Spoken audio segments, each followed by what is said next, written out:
ಕಲಬುರಗಿಯ ಆಳಂದ ಕ್ಷೇತ್ರದಲ್ಲಿ ಮತಗಳ್ಳತನದ ಆರೋಪ ಪ್ರಕರಣದ ತನಿಖೆ ತೀವ್ರಗೊಳಿಸಿರೋ ಎಸ್ಐಟಿಗೆ ಸ್ಫೋಟಕ ಮಾಹಿತಿ ಸಿಕ್ಕಿದೆ. ಬಿಜೆಪಿ ಮಾಜಿ ಶಾಸಕ ಸುಭಾಷ್ ಗುತ್ತೇದಾರ್ಗೆ ಸಂಬಂಧಿಸಿದ ಮನೆ, ಬಾರ್ ಸೇರಿದಂತೆ ಹಲವೆಡೆ ದಾಳಿ ನಡೆಸಿತು. ದಾಳಿ ವೇಳೆ ಸುಭಾಷ್ ಮನೆ ಬಳಿಯೇ ಕೆಲ ದಾಖಲೆಗಳಿಗೆ ಬೆಂಕಿ ಹಾಕಿದ್ದು ಬಯಲಾಗಿತ್ತು. ಇದೀಗ ಕಾಲ್ ಸೆಂಟರ್ ಮೂಲಕ ಮತಗಳ್ಳತನ ಮಾಡ್ತಿದ್ದ ಬಗ್ಗೆ ಸುಳಿವು ಸಿಕ್ಕಿದೆ. ವೋಟ್ ಚೋರಿ ಬೆನ್ನತ್ತಿದ ಎಸ್ಐಟಿಗೆ ತನಿಖೆ ವೇಳೆ ಮಹತ್ವದ ಅಂಶ ಗೊತ್ತಾಗಿದೆ. 2022ರ ಡಿಸೆಂಬರ್ನಲ್ಲಿ ಕಾಲ್ ಸೆಂಟರ್ ಒಂದರಲ್ಲಿ ಅಕ್ರಮ ನಡೆದಿರೋ ಶಂಕೆ ಬಗ್ಗೆ ಮಾಹಿತಿ ಕೆದಕಿದ್ದಾರೆ. ಕಾಲ್ ಸೆಂಟರ್ನಿಂದ ಮತದಾರರಿಗೆ ಕರೆ ಮಾಡ್ತಿದ್ದ ಕಿಡಿಗೇಡಿಗಳು ಮಾಹಿತಿ ಕಲೆ ಹಾಕಿ ವೋಟರ್ ಲಿಸ್ಟ್ನಿಂದ ಫಾರ್ಮ್ ನಂಬರ್ 7 ಬಳಕೆ ಮಾಡಿ ಹೆಸರುಗಳನ್ನು ಡಿಲೀಟ್ ಮಾಡ್ತಿದ್ರು ಎನ್ನಲಾಗಿದೆ. ಈ ಖಚಿತ ಮಾಹಿತಿ ಆಧರಿಸಿ ಎಸ್ಐಟಿ ಅಧಿಕಾರಿಗಳು ದಾಳಿ ಮಾಡಿದಾಗ ಅಕ್ರಮ್, ಅಶ್ಫಾಕ್, ಅಸ್ಲಾಂ, ಜುನೈದ್, ನದೀಮ್ ಎಂಬುವವರು ಕಾಲ್ ಸೆಂಟರ್ನಲ್ಲಿ ಕೆಲಸ ಮಾಡ್ತಿದ್ರು. ಬಿಜೆಪಿ ಮಾಜಿ ಶಾಸಕ ಸುಭಾಷ್ ಗುತ್ತೇದಾರ್ ಮನೆ ಮೇಲೆ ದಾಳಿಯಾಗ್ತಿದ್ದಂತೆ ಕೆಲ ದಾಖಲೆಗಳಿಗೆ ಬೆಂಕಿ ಇಟ್ಟು ಅರ್ಮಾಜಾ ನದಿಯ ಹಿನ್ನೀರಿನ ಹಳ್ಳಕ್ಕೆ ಎಸೆಯಲಾಗಿದೆ. ನದಿ ಬಳಿ ಬಂದ ತನಿಖಾ ತಂಡ ದಾಖಲೆಗಳಿಗಾಗಿ ಜಾಲಾಡಿದೆ. ಇನ್ನು ವೋಟರ್ ಲಿಸ್ಟ್ಗೆ ಬೆಂಕಿ ಹಚ್ಚಿದ್ಯಾರು, ಯಾಕೆ ಬೆಂಕಿ ಹಚ್ಚಿದ್ದಾರೆ ಎಂಬ ಬಗ್ಗೆ ತನಿಖೆ ಆರಂಭಿಸಲಾಗಿದೆ. ಇನ್ನು ಗೂಡ್ಸ್ ವಾಹನದಲ್ಲಿ ಅರೆಬೆಂದ ಕಾಗದವನ್ನ ಸಾಗಿಸಿದ್ದ ಚಾಲಕ ಪರಾರಿಯಾಗಿದ್ದು ಆತನಿಗಾಗಿ ಹುಡುಕಾಟ ನಡೆದಿದೆ. ಹಿನ್ನೀರಿಗೆ ಕಟ್ಟಿರ್ತಕ್ಕಂಥ ಈ ಸೇತುವೆ ಮೇಲಿಂದ ಇಡೀ ದಾಖಲೆಗಳನ್ನು ಈ ನದಿಗೆ ಎಸೆಯುವಂಥ ಕೆಲಸ ನಡೆದಿತ್ತು. ಖುದ್ದು ಮಧ್ಯರಾತ್ರಿವರೆಗೂ ಕೂಡ SITಯ 15ಕ್ಕೂ ಹೆಚ್ಚು ಅಧಿಕಾರಿಗಳು ಈ ಏನು ನದಿಯ ನೀರಿನ ಆಳಕ್ಕಿಳಿದು ದಾಖಲೆಗಳನ್ನು ಸಂಗ್ರಹಿಸುವಂಥ ಕೆಲಸವನ್ನು ಮಾಡಿದರು. ಸಾಕಷ್ಟು ಹರಸಾಹಸವನ್ನು ಕೊಟ್ಟಿದ್ರು. ಸುಟ್ಟ ಮತಪಟ್ಟಿ ಸಿಕ್ಕಿರೋ ಬಗ್ಗೆ ಪ್ರತಿಕ್ರಿಯಿಸಿದ ಬಿಜೆಪಿ ಮಾಜಿ ಶಾಸಕ ಸುಭಾಷ್ ಗುತ್ತೇದಾರ್, BR ಪಾಟೀಲ್ ಅವರು ಮಂತ್ರಿಯಾಗೋದಕ್ಕೆ ರಾಹುಲ್ ಗಾಂಧಿ ಮೂಲಕ ಪ್ರಯತ್ನ ಮಾಡ್ತಿದ್ದಾರೆ. ಈ ಉದ್ದೇಶದಿಂದ ನನ್ನ ಮೇಲೆ ಆರೋಪ ಮಾಡ್ತಿದ್ದಾರೆ ಅಂತ ಕಿಡಿಕಾರಿದ್ದಾರೆ. ಆದರೆ BR ಪಾಟೀಲ್ರು ಇವತ್ತು ನಾಳೆ ಒಂದು ಮಿನಿಸ್ಟ್ರಿ ಆಗೋದಿದೆ. ಈಗ ರಾಹುಲ್ ಗಾಂಧಿಗೆ ಹಿಡಿದ್ರೆ ನಾನು ಮಿನಿಸ್ಟರ್ ಆಗ್ತೀನಿ ಎಂಬ ಉದ್ದೇಶದಿಂದ ಇದೆಲ್ಲ ಮಾಡ್ತಾ ಇದ್ದಾರೆ. ಇಲ್ಲ, ಈಗ ದೀಪಾವಳಿ ಹಬ್ಬ ಬಂದಿದೆ, ಎಲ್ಲರ ಮನೆ ಇವತ್ತು ಕ್ಲೀನ್ ಮಾಡ್ತಿರ್ತಾರೆ. ಆಗ ನಮ್ಮ ಆಳುಗಳು ಏನು ಮಾಡಿದಾರೆ, ಮನೆ ಕ್ಲೀನ್ ಮಾಡೋ ಮುಂದೆ ಯಾವ್ಯಾವ ಕಚರಾವ ಅವೆಲ್ಲ ತಂದು ರೋಡ್ ಮೇಲೆ ಮನೆ ಮುಂದೆ ಸುಟ್ಟಿದ್ದಾರೆ. ಇತ ಲೋಕಸಭೆ ಚುನಾವಣೆಯಲ್ಲೂ ಕಳ್ಳತನದಿಂದ ಗೆದ್ದು ಸರ್ಕಾರ ರಚನೆ ಮಾಡಿದ್ದಾರೆ ಅಂತ ಶಾಸಕ ಪ್ರದೀಪ್ ಈಶ್ವರ್ ವಾಗ್ದಾಳಿ ನಡೆಸಿದರು. ನಮ್ಮ ಪಕ್ಷದ ರಾಷ್ಟ್ರೀಯ ಪರಮೋಚ್ಚ ನಾಯಕರು ರಾಹುಲ್ ಗಾಂಧಿ ಸರ್ BJP ಮೇಲೆ ವೋಟ್ ಚೋರಿ ಆರೋಪ ಮಾಡ್ತಿದ್ರು. ಇವತ್ತು ಅದು ನಿಜವಾಗಿದೆ, ಪ್ರಾಕ್ಟಿಕಲ್ ಆಗಿ ಪ್ರೂವ್ ಆಗಿದೆ. BJPಯವರು ಮತಗಳ್ಳತನದಿಂದ MP ಎಲೆಕ್ಷನ್ ಗೆದ್ದಿರೋದು. ಮುಳ್ಳು ಹಂದಿಗೆ ಹೋಲಿಸಿದ ಮಾಜಿ ಸಂಸದ ಪ್ರತಾಪ್ ಸಿಂಹ ವಿರುದ್ಧ ಕಾಂಗ್ರೆಸ್ ಶಾಸಕ ಪ್ರದೀಪ್ ಈಶ್ವರ್ ವಾಗ್ದಾಳಿ ನಡೆಸಿದ್ದಾರೆ. ಒಂದು ಮುಳ್ಳು ಹಂದಿಯ ಬಗ್ಗೆ ಮಾತನಾಡುತ್ತಾರೆ ಅಂದ್ರೆ ಅದು ಇನ್ನೊಂದು ಮುಳ್ಳು ಹಂದಿ ಇರಬೇಕೆಂದು ಕಿಡಿಕಾರಿದ್ದಾರೆ. ಪ್ರತಾಪ್ ಸಿಂಹ ಅವರು ನಾನು ನೋಡಿದೆ ಮೈಸೂರಲ್ಲಿ, ಪಾಪ ಅವ್ರು ಭಾಳ ಫ್ರಸ್ಟ್ರೇಟ್ ಆಗೋಗಿದ್ದಾರೆ. ಒಂದು ಮುಳ್ಳಂದಿ ಬಗ್ಗೆ ಮಾತಾಡ್ತಾರೆ ಅಂದರೆ ಇದು ಇನ್ನೊಂದು ಮುಳ್ಳಂದಿ ಆಗಿರುತ್ತೆ. ನಮ್ಮ ಅಪ್ಪನ ಬಗ್ಗೆ ಪ್ರತಾಪ್ ಸಿಂಹ ನನಗೆ ಕ್ಲಾರಿಟಿ ಇದೆ ಗುರು, ನಿಮ್ಮಪ್ಪನ ಬಗ್ಗೆನೂ ನಿನಗೆ ಕ್ಲಾರಿಟಿ ಇದೆ ಅಂತ. ನೀನು ನಮ್ಮಪ್ಪ ಬಗ್ಗೆ ಯೋಚನೆ ಮಾಡೋದು ನೋಡ್ತಾ ಇದ್ರೆ ನನಗೇನೋ ನೀನು ಆಸ್ತಿಯಲ್ಲಿ ಭಾಗ ಕೇಳ್ತೀಯ ಅನಿಸುತ್ತೆ. ಏನು ಸಿಂಹ, ಅರ್ಥ ಆಯ್ತಾ ಏನೋ?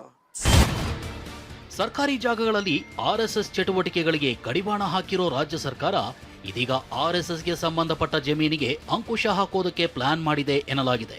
ಬಿಜೆಪಿ ಸರ್ಕಾರದ ಅವಧಿಯಲ್ಲಿ RSSಗೆ ಮಂಜೂರು ಮಾಡಿದ್ದ ಜಮೀನುಗಳ ಬಗ್ಗೆ ರಾಜ್ಯ ಸರ್ಕಾರ ಪರಿಶೀಲಿಸಲಿದೆ.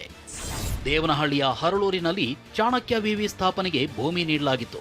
ಶಿಕ್ಷಣ ಮತ್ತು ಸಾಮಾಜಿಕ ಅಧ್ಯಯನ ಕೇಂದ್ರಕ್ಕೆ 116 ಎಕರೆ, ಬೈಯಪ್ಪನಹಳ್ಳಿಯಲ್ಲೂ 8.32 ಎಕರೆಯನ್ನ ರಾಷ್ಟ್ರೋತ್ಥಾನ ಪರಿಷತ್ತಿಗೆ ಶೈಕ್ಷಣಿಕ ಉದ್ದೇಶಗಳಿಗಾಗಿ ಕೊಡಲಾಗಿತ್ತು.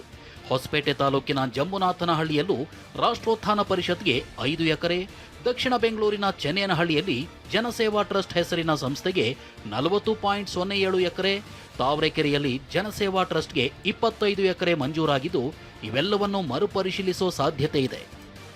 ಇದೆಲ್ಲದರ ನಡುವೆ ನವೆಂಬರ್ ಮೊದಲ ವಾರ ಬೆಂಗಳೂರಿನಲ್ಲಿ RSS ಬೌದ್ಧಿಕ್ ಕಾರ್ಯಕ್ರಮ ಆಯೋಜಿಸಲಾಗಿದೆ.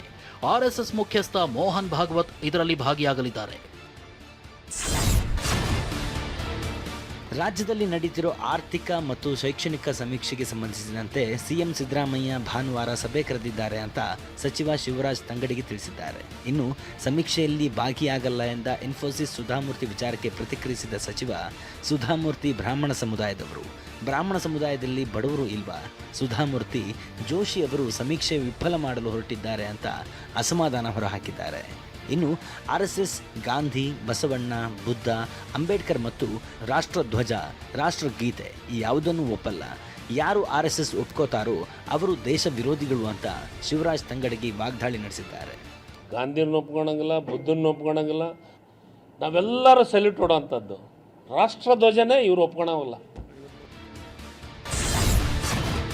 ಬೆಂಗಳೂರು ನಗರಾಭಿವೃದ್ಧಿ ಸಚಿವ DCM DK Shivakumar KR Puram ವ್ಯಾಪ್ತಿಯ TC ಪಾಳ್ಯದ ವೆಂಗಯ್ಯ ಇಕೋ ಪಾರ್ಕ್ನಲ್ಲಿ ಜನರ ಸಮಸ್ಯೆಯನ್ನ ಆಲಿಸಿದ್ರು. ಈ ವೇಳೆ ಮಹಿಳೆಯೊಬ್ಬರು 6 ತಿಂಗಳಿನಿಂದ ಗೃಹಲಕ್ಷ್ಮಿ ಹಣವೇ ಬಂದಿಲ್ಲ ಅಂತ ಅಳಲು ತೋಡಿಕೊಂಡ್ರು. ಗೃಹಲಕ್ಷ್ಮಿ 6 ತಿಂಗಳಿಂದ ಗೃಹಲಕ್ಷ್ಮಿ ಬಂದಿಲ್ಲ. ಆಮೇಲೆ ತಿರುಗಿ ಸಂತೆ ಸ್ವಲ್ಪ ಹೂಗಳ್ದು ಅದೆಲ್ಲ ಓಡಾಡಕ್ಕಾಗಲ್ಲ.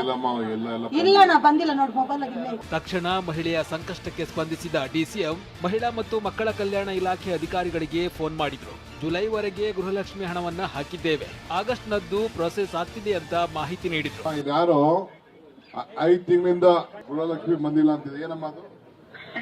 ಜುಲೈದು ಕ್ರೆಡಿಟ್ ಆಗಿದೆ ಸರ್, ಈ ಮಂತ್ ಅವ್ರದ್ದು ಏನಾಗಿದೆ ಅಂತ ನಾನು ಪರ್ಸನಲ್ ಚೆಕ್ ಮಾಡಿ ಅವರಿಗೆ ಅಡ್ರೆಸ್ ಮಾಡ್ತೀನಿ. ಜುಲೈವರೆಗೂ ಎಲ್ಲರೂ ಕ್ಲಿಯರ್ ಆಗಿದೆಯಾ ಇಲ್ಲಿ? ಎಸ್ ಸರ್ ಆಗಿದೆ. ಅವ್ರ ಪರ್ಸನಲಿ ಏನಾದ್ರು ಆಗಿದ್ರೆ ನಾನು ಅದನ್ನ ಚೆಕ್ ಮಾಡಿ ರಿಸಾಲ್ವ್ ಮಾಡ್ತೀನಿ. ಆಗಸ್ಟ್ ಪ್ರೋಸೆಸ್ ಆಗ್ತಾ ಇದೆಯಾ? ಇತ್ತ ಬೆಂಗಳೂರು ನಗರಕ್ಕೆ 6,000 ಕೋಟಿ ರೂಪಾಯಿ ಟ್ಯಾಕ್ಸ್ ಬರ್ತಾ ಇದೆ. ಇಲ್ಲಿನವರಿಗೆ ಆದಷ್ಟು ಅನುಕೂಲ ಮಾಡಿಕೊಡೋದಾಗಿ DCM DK ಶಿವಕುಮಾರ್ ಭರವಸೆ ನೀಡಿದ್ದಾರೆ. ಈಗ ಬೆಂಗಳೂರು ನಗರಕ್ಕೆ 6,000 ಕೋಟಿ ರೂಪಾಯಿ ಟ್ಯಾಕ್ಸ್ ಬರ್ತಾ ಇದೆ. 6,000 ಕೋಟಿ ಟ್ಯಾಕ್ಸ್ ಬರ್ತಾ ಇದೆ. ಇದು IT BT ಮತ್ತು ಇಲ್ಲಿ ಸೇವೆ ಮಾಡ್ತಾರಂತ ನಾಗರಿಕರಿಗೆ ಆಗಬೇಕಾದಂತ ಒಂದು ಅನುಕೂಲ. ಕಾಂಗ್ರೆಸ್ ಶಾಸಕ ವೀರೇಂದ್ರ ಪಪ್ಪಿ ವಿರುದ್ಧದ ಪ್ರಕರಣದಲ್ಲಿ ಇಡಿ ಅಧಿಕಾರಿಗಳು ಕೋರ್ಟ್ಗೆ ಚಾರ್ಜ್ ಶೀಟ್ ಸಲ್ಲಿಸಿದ್ದಾರೆ. ವೀರೇಂದ್ರ ಪಪ್ಪಿ ಬಂಧಿಸಿ 2 ತಿಂಗಳಾದ ಕಾರಣ ಜನಪ್ರತಿನಿಧಿಗಳ ವಿಶೇಷ ನ್ಯಾಯಾಲಯಕ್ಕೆ ಚಾರ್ಜ್ ಶೀಟ್ ಸಲ್ಲಿಸಿದ್ದಾರೆ. ಇದಕ್ಕೂ ಮುನ್ನ ಚಾರ್ಜ್ ಶೀಟ್ ಸಲ್ಲಿಕೆಗೆ ಇಡಿ ಮತ್ತಷ್ಟು ಕಾಲಾವಕಾಶ ಕೋರಿದ್ದು, ಇದಕ್ಕೆ ನ್ಯಾಯಾಲಯ ನಿರಾಕರಿಸಿತ್ತು ಎನ್ನಲಾಗಿದೆ. ಜೈಲಿನಲ್ಲಿ ಅಗತ್ಯ ಸೌಲಭ್ಯಗಳನ್ನ ನೀಡ್ತಾ ಇಲ್ಲ, ನ್ಯಾಯಾಲಯದ ಆದೇಶವನ್ನ ಪಾಲಿಸ್ತಿಲ್ಲ ಅಂತ ಕೊಲೆ ಆರೋಪಿ ದರ್ಶನ್ ನ್ಯಾಯಾಲಯದ ಮುಂದೆ ಹಲವು ದೂರನ್ನ ಹೇಳಿದರು. ಇದೀಗ ಕಾನೂನು ಸೇವಾ ಪ್ರಾಧಿಕಾರ ಜೈಲಿಗೆ ಹೋಗಿ ಪರಿಸ್ಥಿತಿಯನ್ನ ವೀಕ್ಷಿಸಿ ವರದಿಯನ್ನ ಸಲ್ಲಿಸಿದೆ.